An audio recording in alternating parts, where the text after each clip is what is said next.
Tumigil ang oras nang bumagsak ang dugo ang katawan ni Tanggol sa malamig na sahig. Nagmadali ang kanyang mga kasama, si Ramon ay natigilan sa pagkabigla. Ang taong minsang matatag at hindi matinag, ngayoy nakahandusay na may wasak na mukha, mababaw na paghinga, at bawat patak ng dugo ay nagsisigaw ng panganib. Agad siyang binuhat, inilatag sa kama, at desperadong tinangkang gamutin. Kumalat ang takot at pangamba na parang makapal na ulap. Dumating si Rocky Boy. Dala ang kunwaring pag-aalala. Nagpakita siya ng sorpresa, nagtanong kung sino ang umatake, ngunit bakas sa kanyang mga mata ang pagkabalisa. Sa bawat sagot ay may pag-aalinlangan, at sa likod ng paulit-ulit na pagtanggi ay nanatili ang nakatagong katotohanan. Samantala, lumitaw ang mas mabigat na banta. Inutusan ni Miguelito, dapat lipulin ang buong pamilya Mondragon. Puno ng paghihigante ang kanyang utos, kaya't agad na nabahala sina Brando at ang kanyang mga kasama. Alam nilang, hindi pangkaraniwan ang banta ng mga gerero. Nanginig si Divina sa takot, mabilis ang tibok ng kanyang puso, at paulit-ulit niyang iniisip. Maliligtas pa ba si Tanggol? Sa gitna ng lahat, ipinahayag ni Rocky Boy ang kanyang plano. Magluluto siya para kay Tanggol upang makabawi ng lakas. Sa panlabas, ito'y malasakit. Ngunit sa loob ng kanyang isip ay nagkukubli ang madilim na sabwatan. Sa pagkain, ay nais niyang ihalo ang lason upang tuluyan ng wakasan ang buhay ni Tanggol. Bawat galaw ng kanyang kamay ay mabigat, habang ang kanyang konsensya ay nakikipaglaban sa matagal ng puot at takot.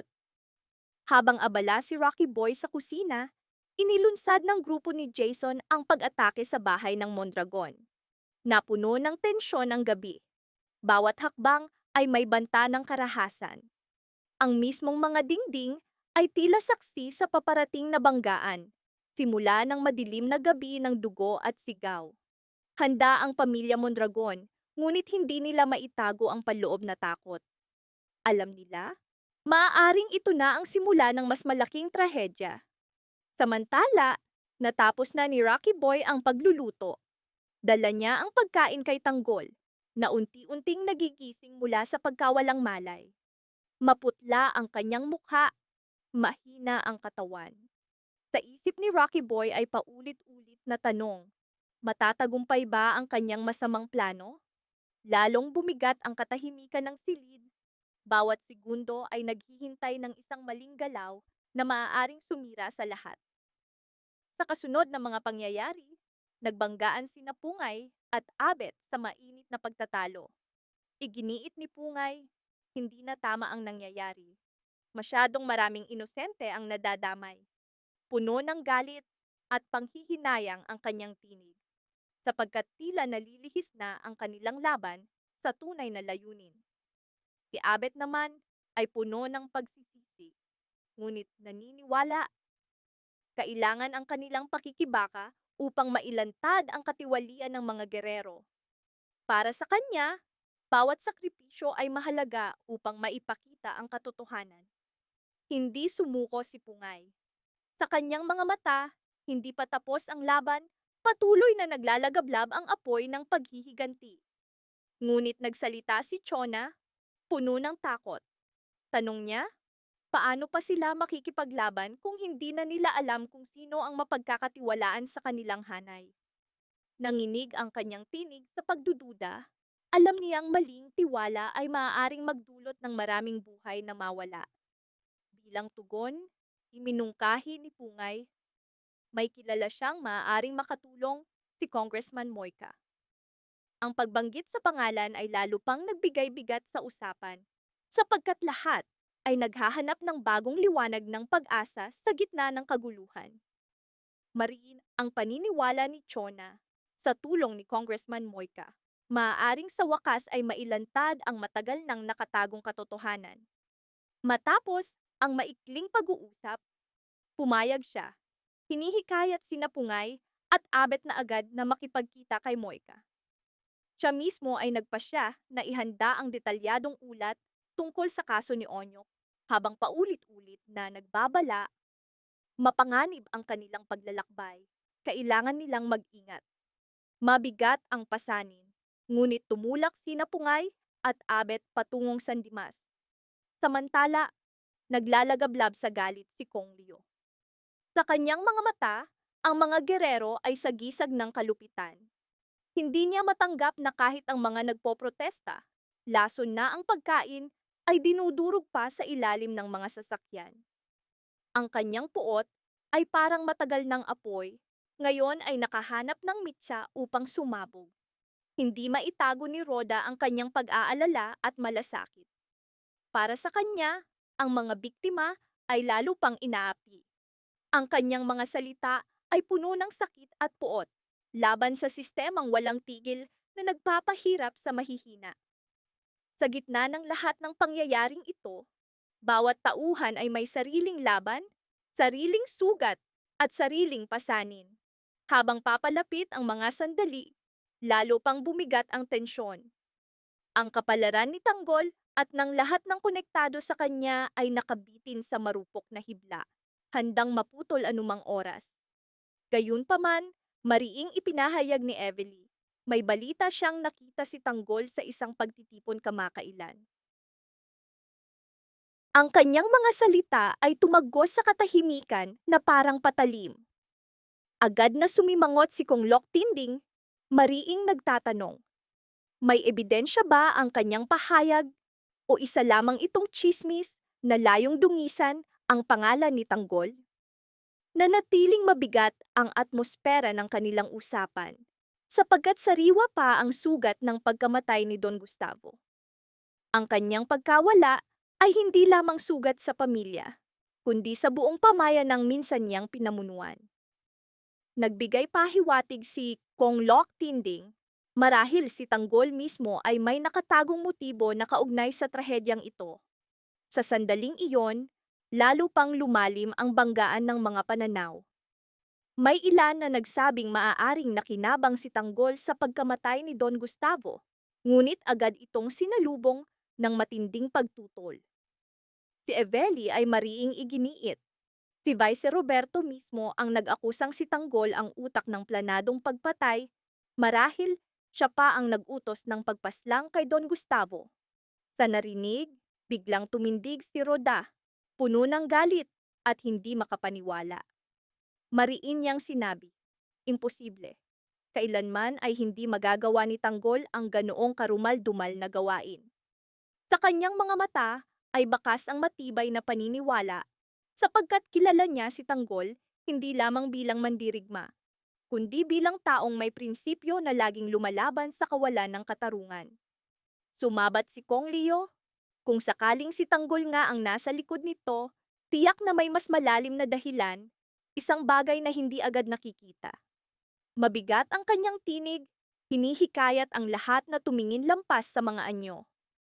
Ngunit si Roda, kalmado ngunit matatag, ay nagpapaalala, ang laban ni Tanggol ay palaging laban ng bayan, laban sa halimaw na pang-aapi ng mga gerero. Bagaman, bakas sa kanyang mukha ang pagod, nagliliyab pa rin ang apoy ng paniniwala sa kanyang tinig, isang pananampalatayang handa niyang ipagtanggol kahit buong mundo ang humarap laban sa kanya. Samantala, sa isang madilim at malamig na silid, malinaw na sinabi ni Miguelito sa kanyang ina. Ang kanyang tiwala ay nakasalalay na kay Teniente Victorino. Para sa kanya, si Victorino lamang ang may kakayahang hulihin si Tanggol at tapusin ang lahat. Ngunit sa kanyang mga mata ay bakas na hindi sapat ang pagkakahuli. Ang kanyang dalamhati ay tuluyan ng naging naglalagablab na puot. Mariin niyang sinabi, nais niyang patayin si Tanggol. Ang kanyang mga salita ay naglantad ng lalim ng paghihiganti at sugat na iniwan ng pagkamatay ni Don Gustavo. Samantala, iniulat ni Sandy, kumalat na agad ang kanyang pahayag sa media, naging sentro ng mainit na debate. Tinanong ni Jackie, ibig bang sabihin nito ay muling kakampi ang taumbayan sa kanila, nagluluksa sa kanilang pagkawala? Mabigat ang sagot ni Sandy. Hindi pagluluksa, kundi marami ang nagdiriwang sa pagkamatay ni Don Gustavo. Lalong lumalim ang hati, malinaw na ang laban ay hindi na lamang kapangyarihan, kundi opinyon ng publiko. Lalong bumigat ang dibdib ni Miguelito, lalong tumalim ang kanyang galit. Mariin niyang sinabi, walang respeto ang mga tao, walang pasasalamat sa pinunong minsang gumabay sa kanila.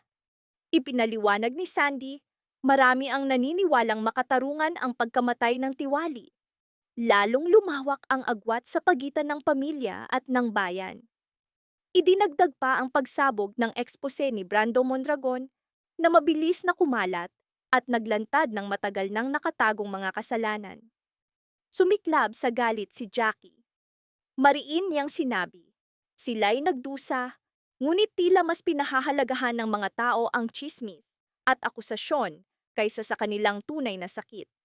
Sa sandaling iyon, malamig at kalkulado ang tinig ni Miguelito. Iminungkahi niya, bakit hindi nila akuin kay Tanggol ang pagpatay sa kanilang ama upang sa mata ng taumbayan siya ang maging kriminal. Sa gayon, lilipat ang damdamin ng publiko, babalik ang simpatiya sa kanila.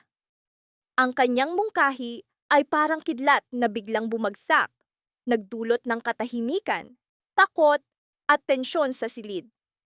Mariing tumutol ang kanilang ina. Bakas sa kanyang mukha ang sakit at pangamba. Mariin niyang sinabi, hindi nila maaaring gawin ang ganoong kasinungalingan. Kahit bumagsak ang kanilang mundo, hindi nila maaaring baluktutin ang katotohanan o ibintang sa inosente. Sa katahimikan, bawat isa ay lumubog sa malalim na pag-iisip. Ang bigat ng kanilang pasya ay parang sakal sa kanilang dibdib. Sumulpot ang mga tanong, hanggang saan sila handang lumaban? Gaano kalaki ang kanilang kayang isakripisyo? Gaano karaming kasinungalingan ang kanilang kayang itaguyod? Alang-alang sa kapangyarihan, paghihigante, at hustisyang patuloy na dumudula sa kanilang mga kamay. Alam ng lahat, kung isa sa katuparan nila ang plano, magbabago ang lahat. Sa isang iglap, ang taong matagal nang itinuring na sumpa at banta ay maaaring maging bayani sa mata ng taumbayan. Sa isip ni Brando, malinaw. Kung magtagumpay, si Tanggol ay hindi nakatatakutan kundi mamahalin. Sa paningin ng bayan, si Tanggol ay sagisag ng tapang at pag-aalsa. Isang taong handang lumaban sa kapangyarihang kinatatakutan ng marami. Ngunit sa likod ng imaheng iyon ay nakatago ang panganib, sapagkat alam nilang bawat hakbang ay babayaran ng dugo, luha, at bigat ng konsensya. Si Miguelito, nilamon ng puot, ay hindi na nakapagpigil. Sa gitna ng mainit at mabigat na pagtatalo, itinaboy niya si Sandy. Puno ng matinding galit at panghihinayang ang kanyang tinig. Naglalagablab ang kanyang mga mata at iniwan ang babaeng minsang pinagkatiwalaan. Si Sandy, bagaman pilit na nagpakatatag, ay nanginginig sa takot at sakit. Bawat hakbang palayo ay parang pagkapunit ng bahagi ng kanyang pagkatao. Nanatiling nakatayo si Miguelito. Pilit na nilulunod ang kanyang konsensya. Samantala, labis na nag-aalala si Divina para kay Rocky Boy. Paulit-ulit siyang tumatawag, umaasang marinig ang pamilyar na tinig. Ngunit katahimikan lamang ang sagot. Walang mensahe, walang palatandaan, walang nakakaalam kung nasaan si Rocky Boy. Habang lumilipas ang oras, lalo pang lumaki ang takot ni Divina. Nanginginig ang kanyang mga kamay habang hawak ang telepono. Puno ng madidilim na posibilidad ang kanyang isip. Si Brando, malamig at kalkulado, ay nagsabi kay Divina na hayaan ang kanyang anak na tahakin ang sariling landas. Para sa kanya, hindi na bata si Rocky Boy, kailangan na niyang tumayo sa sariling mga paa. Ngunit sa likod ng kanyang matitigas na salita ay nakatago ang pag-aalala. Napilit niyang tinatago upang walang makakita ng kanyang kahinaan. Sa ibang dako, tahimik na pinanood ni Emil ang balita tungkol sa mga gerero. Nakapako ang kanyang mga mata sa telebisyon, bawat salita ay tila nakaukit sa kanyang isip. Napansin siya ni Brando At agad na nagtanong, nagsisinungaling ba ang mga gerero upang pahinain siya? Para kay Brando, bawat galaw ng mga gerero ay banta. Mabilis na tumugon si Emil. Wala silang nakitang kasinungalingan. Bawat tauhan ay nakikipaglaban sa sarili. Ang ilan ay puno ng galit, ang ilan ng takot, at ang ilan ng pagdududa. Lalong bumigat ang tensyon, para bang papalapit na ang anino ng digmaan. Ipinakita kay Brando ang balita. Malinaw na iniulat na si Don Gustavo at ang kanyang apo ay napatay sa isang madugong pag-atake ng mga hindi kilalang lalaki. Ang balitang iyon ay parang patalim na tumagos sa katahimikan ng silid. Nagtinginan ang lahat. Ramdam ang bigat ng pangyayari. Si Divina, na noon ay tahimik, ay nagsalita. Puno ng takot at pangamba ang kanyang tinig. Mariin niyang sinabi, si Tanggol ang nasa likod nito. Sa kanyang isip, lahat ng pangyayari ay magkakaugnay. Muling lumitaw ang pangalan ni Tanggol sa gitna ng kaguluhan at nagsimulang magtanong si Divina kung gaano kalalim ang magiging epekto. Tinukoy pa niya, naroon din ba si Rocky Boy nang patayin si Don Gustavo?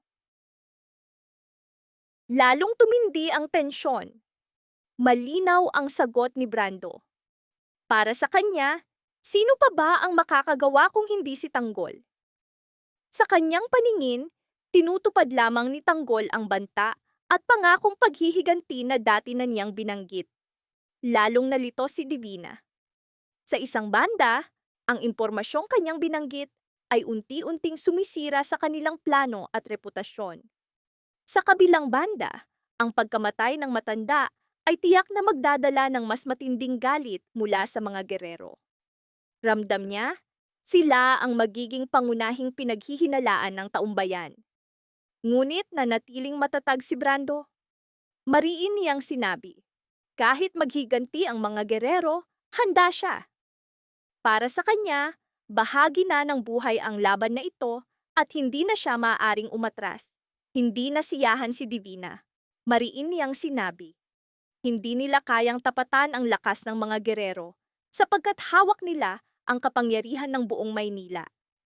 Sa kanyang paningin, malinaw ang hinaharap. Kung sila'y susulong, mamamatay sila. Kaya't iminungkahi niya, dapat silang tumakas ngayon habang may pagkakataon pa. Ngunit sa gitna ng usapan, lumitaw ang isa pang isyu. Mariin na sinabi ni Miguelito, hindi lamang si Tanggol ang kanilang problema, kundi may mas malalim na bagay na hindi nila maaaring ipagsawalang bahala. Naghahanda sila para sa mas malaking labanan laban sa mga Mondragon.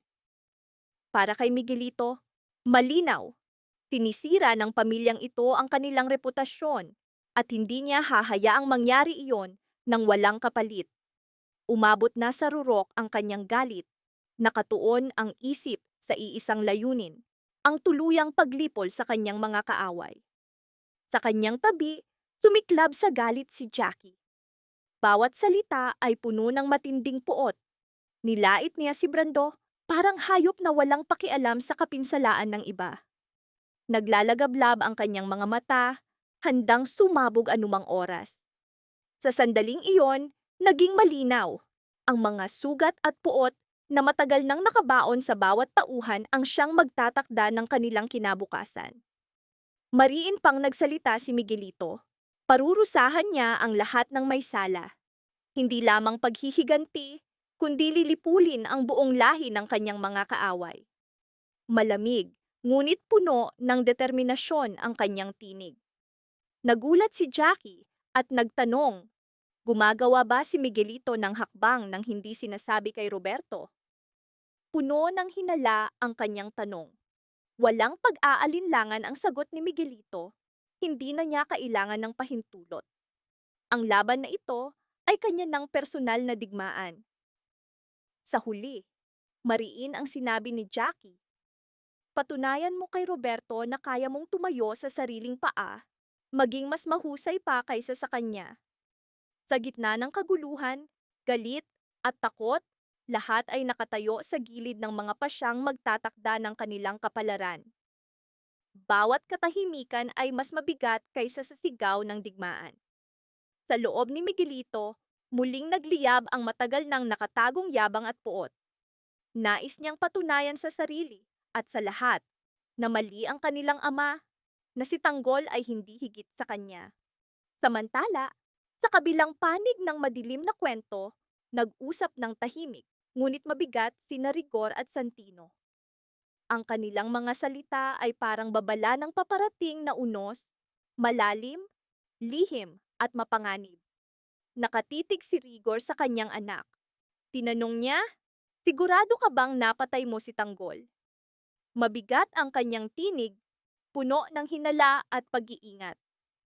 Alam ni Rigor, hindi maaaring ideklara ang kamatayan hanggat hindi nakikita ang huling hininga. Walang pag-aalinlangan ang sagot ni Santino. Mariin niyang sinabi, binaril niya si Tanggol, nakita niyang bumagsak ang katawan nito sa lupa. Sariwa pa sa kanyang alaala ang putok ng baril, ang biglang pagbagsak ni Tanggol, at ang sandaling tagumpay na agad na nauwi sa pangamba. Ngunit hindi nasiyahan si Rigor. Muli niyang tinanong, nakita mo ba ang huling hininga ni Tanggol? Inamin ni Santino, hindi siya sigurado, sapagkat dumating ang grupo ni Tanggol, kasama ang kanyang ama na si Ramon. Dumilim ang mukha ni Rigor. Alam niya kung anong klasing tao si Ramon, ang matinding pagmamahal sa anak at ang kakayahang gawin ang lahat upang mailigtas ito. Mariin niyang sinabi, hindi kailanman iiwan ni Ramon ang kanyang anak. Hahanapin niya ito sa bawat sulok ng lungsod. Binalaan niya si Santino, huwag kang magpakakampante, huwag kang maniwalang patay na ang kalaban. Idinagdag ni Rigor, kung nabuhay si Tanggol, tiyak na babalik siya para sa kanila, kasama si Ramon at ang buong grupo. Bawat salita ay parang patalim na tumusok sa isip ni Santino. Ngunit sa halip na takot, puot ang umangat sa kanya. Mariin niyang sinabi, hindi na kailangang mag-alala kay Tanggol. Hindi siya natatakot. Kung kinakailangan, papatayin niya si Tanggol ng paulit-ulit, alang-alang sa kaligtasan ng kanyang asawa at anak. Para kay Santino, bawat bala ay proteksyon, bawat patak ng dugo ay kabayaran para sa kapayapaan ng kanyang pamilya. Ngunit pinakalma siya ni Rigor. Mariin niyang sinabi, maghahanda sila. Tiniyak niya, darating ang kamatayan ni Tanggol, kasama ang kanyang ama at buong grupo. Isang planong puno ng puot at paghihiganti, kung saan walang puwang para sa awa. Sa malalim na katahimikan ng gabi, nakatayo si Ramon sa gitna ng mga puno ng saging. Pagod, ngunit alerto. Mabigat ang hangin, bawat tunog ay tila babala ng paparating na panganib. Biglang mula sa likod ng mga dahon ay may kakaibang ingay. Agad na lumingon si Ramon, handang ipagtanggol ang kanyang anak. Nakita niya ang isang di kilalang lalaki. May hawak na matalim na bolo. Bahagyang nakatago ang mukha sa dilim. Walang pag-aatubili siyang nagpaputok, ngunit mabilis na tumakas ang lalaki sa masukal na taniman. Nagkagulo ang grupo ni Ramon. Nagmadaling lumabas, iniwan si Tanggol na halos wala ng buhay. Mababaw ang kanyang paghinga, halos maubos na ang lakas. Sa galit na tinig, mariin na sinabi ni Ramon na ipasok na ang kaaway sa kanilang kampo. Inutusan niya ang kanyang mga tauhan na magkalat at hanapin ang sumalakay. Sa gitna ng kaguluhan, nagsimula ang mga lihim at marahas na galaw ni Rocky Boy. Isa-isa niyang inatake ang mga tauhan ni Tatas sa huling yugto ng gabing iyon. Nagtagpo ng harapan sina Rocky Boy at Thanos. Sa dilim, walang salitang binitiwan, tanging titig at galaw ng katawan ang nagsalita.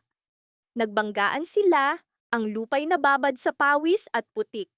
Bawat alingaw-ngaw ng sigaw ay nagbubunyag ng galit at takot. Mabilis na lumitaw ang katotohanan. Hindi lamang ito laban ng lakas, kundi laban ng paniniwala, pamilya, at kapalaran na matagal nang nagbuklod sa kanila. Sa harap ng dambuhalang katawan ni Thanos, halos wala nang magawa si Rocky Boy. Bawat suntok at hampas ay lalo pang naglantad ng kanyang kahinaan. Bumalik sa kanyang alaala ang mga araw ng pang-aapi at pangmamaliit. Nanginig ang kanyang mga kamay, dumilim ang kanyang paningin, at sa isang iglap ay napaatras siya. Halos mawala ng malay. Nakita ito ni Bulldog. Puno ng takot at galit ang kanyang mga mata. Walang pag-aatubili siyang nagpaputok ng baril kay Thanos. Umalingaw-ngaw ang mga putok, yumanig ang paligid. Ngunit si Thanos, sa kabila ng tama ng mga bala, ay tumakas. Iniwan ang alikabok at bakas ng puot.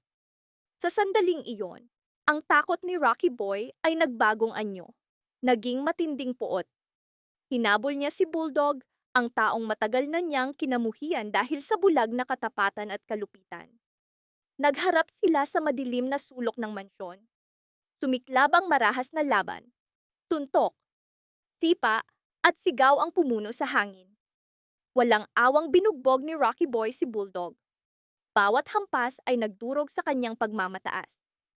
Sa sakit at takot, napasigaw si Bulldog ng tulong, basag ang tinig, puno ng pangamba. Dumating si Ramon at ang kanyang mga tauhan, armado at naglalagablab ang galit sa kanilang mga mukha. Napagtanto ni Rocky Boy, kailangan na niyang tumakas. Tumakbo siya, dala ang kanyang puot at plano.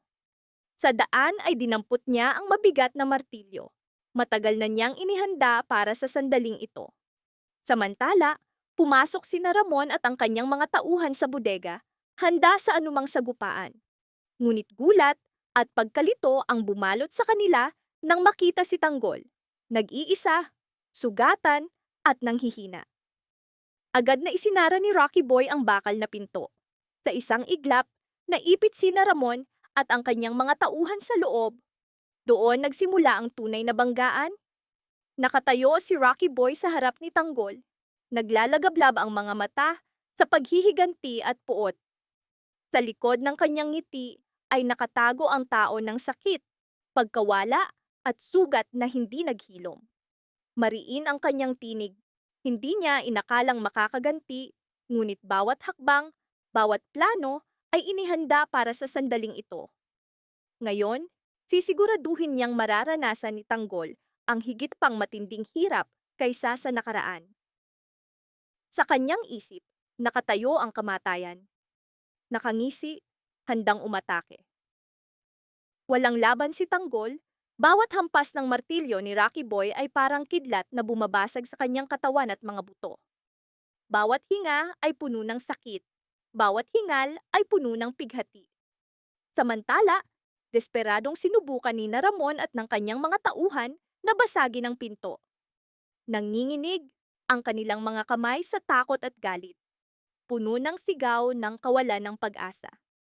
Sinasadya ni Rocky Boy na pahirapan si Tanggol ng dahan-dahan. Bawat hampas ay kalkulado, bawat sandali ay pinipilit siyang bumagsak sa lupa. Ang pagdurusa ni Tanggol ay nagbigay ng higit pang kasiyahan kay Rocky Boy. Mariin niyang sinabi, hindi pa sapat, napakaliit pa ng kanyang pahirap kumpara sa nakaraan. Unti-unti niyang gagawin si Tanggol na magmakaawa para sa kamatayan. Duguan ang mga kamay ni Tanggol, gumapang siya sa sahig.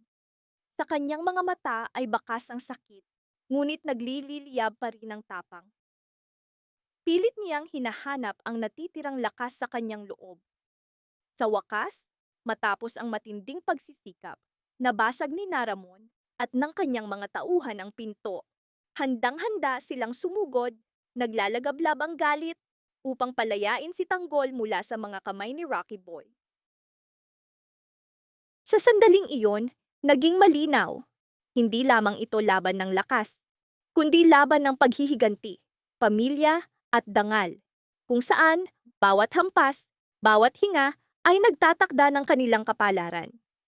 Muling nagsalita si Rocky Boy. Ang kanyang tinig ay puno ng taon ng nakabaong galit at sakit. Mariin niyang sinabi, lahat ng ito ay para sa kanyang ina, si Divina, at para sa kanyang sarili. Ang kanyang tinig ay umalingaw-ngaw na parang buntong hininga ng anak na nawala ng ina, ang pighati ng lalaking dinurog ng nakaraan. Tinuligsa niya si Tanggol, sinabing, ang taong inaakalang malakas ay ngayoy nakatayo sa harap niya bilang isang madaling patayin. Inamin ni Rocky Boy. Niloko niya ang lahat. At ngayon ay hawak niya ang kanilang mga buhay. Matibay ang kanyang paniniwala. Walang makakalabas ng buhay sa mansyon na ito, sapagkat ililibing niya silang lahat dito. Sa gitna ng dugo at pighati, nagtanong si Tanggol, "Sino ka ba talaga at ano ang aking kasalanan?" Ang tanong ay puno ng kalituhan at paghahanap ng katotohanan. Doon ibinunyag ni Rocky Boy ang kanyang pagkakakilanlan. Siya ang lalaking binugbog sa hotel, anak ni Divina, na matagal nang naghintay ng pagkakataong patayin si Tanggol. Sa narinig, muling nagliyab ang galit ni Tanggol. Sa kabila ng sugat at pagod, lumaban siya gamit ang huling patak ng kanyang lakas. Sa isang iglap, bumagsak si Rocky Boy sa lupa. Ngunit muli siyang bumangon, pilit na itinayo ang sarili at tumakas. Iniwan niya ang mga bakas ng dugo, mga marka ng puot, at isang digmaang hindi pa tapos, isang labang muling babalik sa hinaharap.